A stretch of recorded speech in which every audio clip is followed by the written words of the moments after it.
Tuhan menopang tangannya, tangannya, oh tangannya, tangannya, oh tangannya, sebab Tuhan menopang tangannya. Apabila ia jatuh tak sampai tergeletak, sebab Tuhan menopang tangannya, sebab Tuhan menopang tangannya, sebab Tuhan menopang tangannya. Shalom Bapak Ibu Saudara yang terkasih dalam Tuhan Yesus Kristus. Hari ini kita bersama merenungkan firman Tuhan yang diambil dari kitab Mazmur pasal 37 ayat 23 sampai 26. Kitab Mazmur pasal 37 ayat 23 sampai 26. Tuhan menetapkan langkah-langkah orang yang hidupnya berkenan kepadanya. Apabila ia jatuh, tidaklah sampai tergeletak, sebab Tuhan menopang tangannya. Dahulu aku muda, sekarang telah menjadi tua, tetapi tidak pernah kulihat orang benar ditinggalkan, atau anak cucunya meminta-minta roti. Tiap hari ia menaruh belas kasihan dan memberi pinjaman, dan anak cucunya menjadi berkat.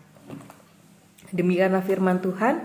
Berbahagialah kita sekalian yang mendengarkannya dan melakukannya dalam kehidupan kita sehari-hari.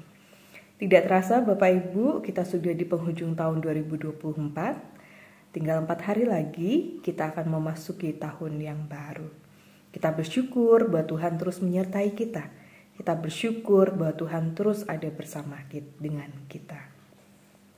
Bapak Ibu Saudara yang terkasih dalam Tuhan Yesus Kristus, hari ini kita merenungkan firman Tuhan mengenai orang yang berkenan di hadapan Tuhan. Siapa sih orang yang berkenan di hadapan Tuhan? Orang yang berkenan di hadapan Tuhan adalah setiap orang yang melakukan apa yang menjadi perintah Tuhan dan menghindari atau tidak melakukan apa yang menjadi larangan Tuhan. Apa yang menjadi perintah Tuhan dan apa yang menjadi larangan Tuhan, tentunya kita sudah memahami sesuai dengan apa yang dinyatakan di dalam kitab suci, baik itu perjanjian lama maupun perjanjian baru. Segala sesuatu yang berkenan di hadapan Tuhan, segala sesuatu yang sesuai dengan kehendak Tuhan adalah segala sesuatu di mana kehidupan kita itu betul-betul bisa memberikan makna atau memberikan arti dalam kehidupan orang-orang yang ada di sekitar kita. Artinya apa? Keberadaan kita itu menjadi berarti baik bagi sesama maupun bagi Tuhan. Bagi sesama ketika kita mampu memberikan hati kita, mampu memberikan pemikiran kita, mampu memberikan apa yang bisa kita berikan kepada orang-orang yang ada di sekitar kita. Sehingga itu bisa memberikan kemuliaan bagi nama Tuhan melalui kehidupan kita. Kadangkala Bapak Ibu dan Saudara menjalani hidup yang berkenan di hadapan Tuhan itu tidak mudah. Tidak semua orang menerima orang yang menjalani hidup berkenan di hadapan Tuhan. Pasti ada saja jalannya yang membuat kita itu terseok-seok untuk menjadi pribadi yang berkenan di hadapan Tuhan. Ada saja dalam peristiwa yang membuat kita kemudian menjadi lelah untuk menjalani hidup berkenan di hadapan Tuhan. Tapi hari ini kita diingatkan betul ketika kita sudah mulai lelah menjadi pribadi yang berkenan di hadapan Tuhan. Dikatakan di sini Tuhan menetapkan langkah-langkah orang yang hidupnya berkenan kepadanya. Apabila ia jatuh, tidaklah sampai tergeletak, sebab Tuhan menopang tangannya. Ya, kita tidak memungkiri bahwa ketika kita menjadi pribadi yang berkenan di hadapan Tuhan, ada banyak sekali peristiwa yang terus menjadi tantangan atau menjadi rintangan untuk kita. Seperti halnya ketika kita merasa dijebak melakukan sebuah tindakan yang sebenarnya kita tidak pernah melakukannya. Karena ada orang yang iri dengan kesuksesan kita, dengan apa yang sudah kita raih, pencapaian kita sehingga dia tidak terima ketika kita posisinya menduduki posisi yang lebih tinggi dari dia. Persoalan senioritas kadang-kadang itu adalah salah satu di antaranya. Ketika kita sebagai junior tiba-tiba mendapatkan posisi yang lebih tinggi dari senior kita yang sudah mengusahakan dari sekian lama, tapi justru kita yang dipromosikan, itu juga menjadi persoalan tersendiri gitu kan. Tapi bagaimana ketika kita tetap berjalan sesuai dengan tuntunan Tuhan untuk tetap menjadi pribadi yang berkenan di hadapan Tuhan di dalam situasi dan kondisi seperti itu. Meskipun itu terasa berat gitu kan untuk tetap bertahan, tapi bagaimanapun juga kita ingin mengusahakan yang terbaik yang bisa kita lakukan. Karenanya apa yang bisa kita lakukan dengan kondisi yang seperti itu? Yang pertama Bapak Ibu dan Saudara, kita yakin dan percaya bahwa Tuhan itu tidak akan tinggal diam, gitu kan? Itu yang menjadi kesaksian dari kehidupan Daud sebagai seorang pemimpin. Kita tahu bahwa Daud sebagai seorang pemimpin tidak lepas juga dari persoalan-persoalan seperti itu. Bagaimana para musuhnya berusaha untuk menjatuhkan dia semikian rupa, tapi dia tetap bertahan karena dia yakin bahwa apa yang sudah diupayakan adalah bagian dari bagaimana dia bisa menjalani hidup yang berkenan di hadapan Tuhan. Karena itu dia betul-betul bisa menjamin gitu kan, dikatakan di sini, dahulu aku muda, sekarang telah menjadi tua, tetapi tidak pernah kulihat orang benar ditinggalkan. Artinya apa? Ketika kita tetap menjalani hidup di dalam kebenaran firman Tuhan, maka Tuhan pun tidak akan pernah meninggalkan kita. Jadi ini yang perlu kita tekankan dalam diri kita, bahwa pertama, ketika kita sudah melakukan hal yang terbaik, ketika kita sudah menjadi pribadi yang berkenan di hadapan Tuhan, ketika kita sudah melakukan hal yang benar di hadapan Tuhan, maka percayalah bahwa Tuhan tidak akan pernah meninggalkan kita. Tuhan akan terus ada bersama dengan kita. Sehingga ketika Tuhan tidak akan pernah meninggalkan kita, Dia ada bersama dengan kita. Kalaupun kita sampai jatuh, seperti yang tadi dikatakan, kita tidak akan tergeletak. Kalaupun kita sampai jatuh, kita tidak akan tergeletak. Karena apa? Karena Tuhan yang akan menopang kita. Untuk kita apa? Untuk kita tetap bertahan, untuk kita bisa tetap bangkit berdiri, dan untuk kita tetap lanjut menjalani hidup ini. Karena hidup bersama dengan Tuhan itu bukan hidup dalam keterpurukan ataupun hidup di dalam penyerahan yang kemudian tidak melakukan apapun. Tetapi hidup dalam Tuhan itu berarti kita terus memperjuangkan kehidupan yang Tuhan sudah berikan dalam diri kita. Yang kedua, Bapak Ibu dan Saudara, adalah ketika kita menyadari bahwa Tuhan tidak akan meninggalkan kita, maka di sini kita akan terus percaya kepada Tuhan dan mengandalkan Tuhan, bahwa segala sesuatu ketika kita percaya dan mengandalkan Tuhan, tidak ada yang mustahil untuk Tuhan tetap bekerja bersama dengan kita. Artinya seberat apapun rintangan dalam kehidupan kita, seberat apapun tantangan sosial yang harus kita hadapi, seberat apapun tekanan hidup yang harus kita jalani, ketika kita percaya dan mengandalkan Tuhan, maka Tuhan pun yang juga akan menolong dan memampukan kita untuk bisa terlepas dari itu semua. Karena apa? Karena Tuhan tidak akan membiarkan kita tadi jatuh tergeletak. Dan yang terakhir, Bapak Ibu Saudara yang terkasih, kita yakinkan dalam diri kita bahwa penyertaan Tuhan itu tidak akan pernah berakhir. Artinya apa Bapak Ibu dan Saudara? Ketika Tuhan sudah mengatakan bahwa aku akan memegang engkau, aku akan menopang engkau, maka Dia akan menepati janjinya. Dan percayalah bahwa Tuhan tidak pernah mengingkari janjinya. Dia akan menepati janjinya dan mengusahakan yang terbaik untuk hidup kita. Karena itu kita bersyukur bahwa selama kita menjalani tahun 2024 dengan berbagai peristiwa yang terjadi dalam hidup kita masih bisa bertahan sampai dengan hari ini. Kita masih bisa tetap menatap masa depan kita yang akan kita raih bersama-sama di tahun 2025. Dan itu terjadi karena berkat penyertaan Tuhan dan karena kita mampu menjalani hidup untuk terus menjadi pribadi yang berkenan di hadapan Tuhan. Kiranya di tahun 2025 nanti itu akan menjadi tahun di mana kehidupan kita menjadi lebih baik bersama dengan Tuhan. Tuhan menyertai, Tuhan terus memimpin dan menuntun hidup kita. Amin.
Bapak, Ibu, Saudara-saudari yang terkasih di dalam Tuhan Yesus Kristus, mari kita bersama-sama bersatu di dalam doa.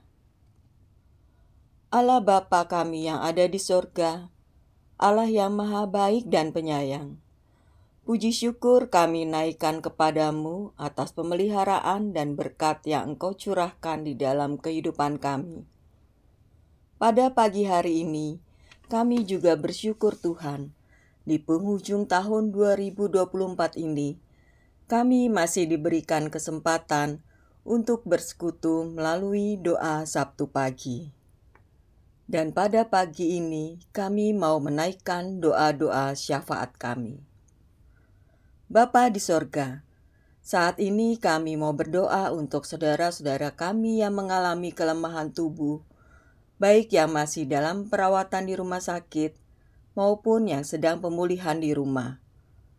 Kami mau berdoa untuk Saudari Sri Hesti Indrawati, Ibu Rini Larastiati, Ananda Natania Widan, Ananda Elizabeth, Bapak Jos Sunarjo, Ibu Yunian Rosa Lestari, Ibu Diana Krisnandari, Pendeta Rudi Arianto, Bapak Hasta Budi, Ibu Pujo Astuti, Ibu Hartati Pujadi, Bapak Indra Adi Nugroho, Bapak Sumarno, Bapak Andreas Marunduri, Bapak Indra Adi Nugroho, Ibu Tin Pardi Susanto, Ibu Sartini Sugiono, Ibu Deliana Estobing, Ibu Meti Poli, Ibu Musrini Julius, Ibu Ati Supratiningsih, Ibu Sri Gati Budiarjo, Bapak Hermawan, Bapak Immanuel Soekarno, Ibu Sri Suyatni, Ibu Woro Cahyo Miranti, Bapak Eko Prebumen, Bapak Daud Wijo Utomo, Ibu Arni Damayanti, Bapak Budi Sukamto, Ibu Marjila Sunaryo, dan begitu juga dengan keluarga jemaat, Saudara Joko Sulistiono, Ibu In Paulus, Ibu Raminten, Bapak Kalam, Bapak Suhirman, Ibu Tiarma Rita Sidabutar. Kami mohon Engkau mau memberkati dan menilik saudara-saudari kami ini yang sedang mengalami sakit. Kiranya melalui perawatan para medis, obat-obatan, makanan, minuman yang dikonsumsinya, saudara-saudari kami ini boleh mendapatkan kesembuhan yang hanya daripada-Mu saja. Berikan semangat dan kekuatan bagi mereka untuk melewati proses pengobatan dan percaya bahwa Tuhan akan selalu menopang mereka. Kami juga berdoa bagi keluarga yang mendampinginya. Kiranya mereka diberikan kesehatan dan kekuatan sehingga dapat mendampinginya dengan penuh kasih. Secara khusus kami juga mendoakan orang tua kami, para adiuswa di GKJ Ebenezer, dan kami berdoa untuk Ibu Sri Hartati Dawami, Ibu Sukarti, Ibu Sih Muwarni Rahayu Budi Sukamto, Bapak Sudono, Ibu Amirah Zumadiono, Ibu Sunarsih Mulyo Sutarjo, Bapak Basari, Ibu Sukarni, Ibu Sumiyem Karjono, Bapak Suhanto, Ibu Hartati Pujadi, dan Bapak Sumarno. Kiranya Tuhan terus senantiasa menyertai dan memelihara para orang tua kami ini. Terkhusus kami mohon Tuhan memberikan kesehatan kepada orang tua kami ini. Dan Tuhan sendiri juga memberikan kekuatan, sehingga orang tua kami ini tetap merasakan kebaikan dan kasih Tuhan, dan terus mengandalkan Tuhan dalam kehidupannya di masa tuanya. Pada kesempatan ini kami juga berdoa bagi saudara-saudari kami yang saat ini sedang mencari pekerjaan. Dalam situasi saat ini tentunya tidak mudah dalam mencari pekerjaan. Tapi kami percaya Tuhan akan menolong, sehingga saudara-saudari kami ini tetap semangat dan tetap berjuang untuk mendapatkan pekerjaan yang baik sesuai dengan kemampuan dan talentanya. Dan kami juga mendukung dalam doa bagi saudara-saudara kami yang sedang menantikan buah hati. Kami mohon berkat-Mu Tuhan untuk saudara-saudari kami ini dalam setiap proses yang dilakukannya untuk mendapatkan buah hati. Dan kami juga percaya pada saatnya Engkau akan mengabulkannya seturut dengan kehendak-Mu. Kami juga berdoa untuk saudara-saudari kami yang sedang mencari pasangan hidup. Kiranya Tuhan berkenan berikan hikmat, sehingga saudara-saudari kami ini boleh mendapatkan pasangan hidup yang sepadan, yang sama-sama dapat berjalan di dalam cinta kasih Tuhan Yesus. Kami mau berdoa juga untuk pelayan-pelayan gereja di GKJ Ebenezer, baik itu para pendeta kami, para majelis, pengurus komisi, badan wilayah, maupun aktivis-aktivis lainnya. Kiranya Tuhan memampukan dan melengkapi, sehingga para pelayan gereja ini boleh terus melayani dengan penuh semangat dan penuh sukacita. Dan kami juga berdoa untuk setiap program kegiatan yang sudah direncanakan, terkhusus di tahun 2025 yang akan datang. Kiranya Tuhan juga menyertai, supaya setiap program yang sudah direncanakan boleh berjalan dengan baik dan lancar, seturut dengan kehendak-Mu. Sehingga melalui program-program kegiatan tersebut dapat meningkatkan pertumbuhan iman kami, dan gereja kami juga dapat menjadi berkat, baik di lingkungan sekitar maupun bagi masyarakat luas. Bapa yang Maha Kasih, kami mendukung dalam doa untuk bangsa dan negara kami. Kami mohon penyertaan-Mu kepada Bapak Presiden Prabowo beserta jajarannya, agar dapat memimpin bangsa Indonesia dengan bijaksana. Berikan kesehatan dan kekuatan, agar dapat menjalankan tugasnya dengan sebaik-baiknya dan penuh dengan tanggung jawab. Dan biarlah bangsa kami merasakan aman, damai, dan sejahtera. Allah Bapa di surga, sebentar lagi kami akan menyongsong tahun baru di tahun 2025. Kami tidak tahu apa yang akan terjadi ke depan, tapi kami penuh dalam pengharapan dan tetap mengandalkan-Mu ya Tuhan. Kami menyerahkan keluarga kami masing-masing sepenuhnya kepada-Mu. Kami mohon agar Engkau terus melimpahkan kasih dan berkat-Mu kepada keluarga kami.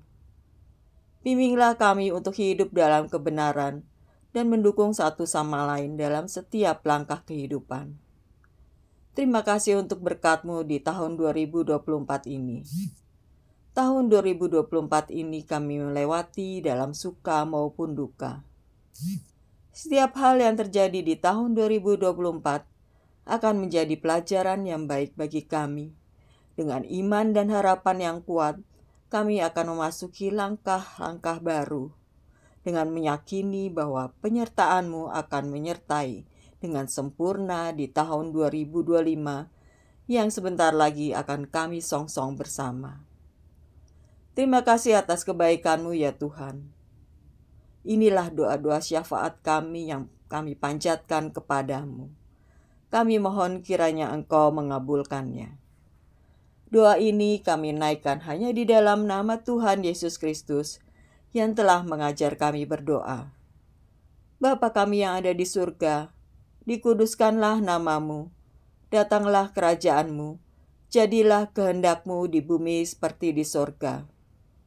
Berikanlah kami pada hari ini makanan kami yang secukupnya, dan ampunilah kami akan kesalahan kami, seperti kami juga mengampuni orang yang bersalah pada kami. Dan janganlah membawa kami ke dalam pencobaan, tetapi lepaskanlah kami daripada yang jahat.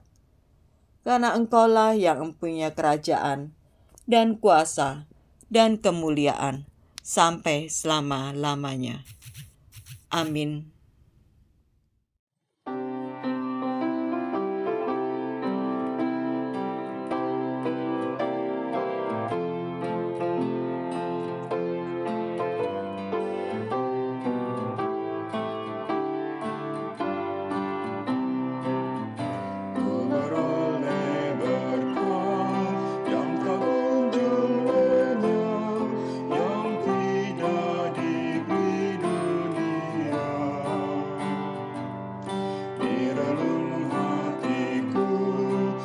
Suara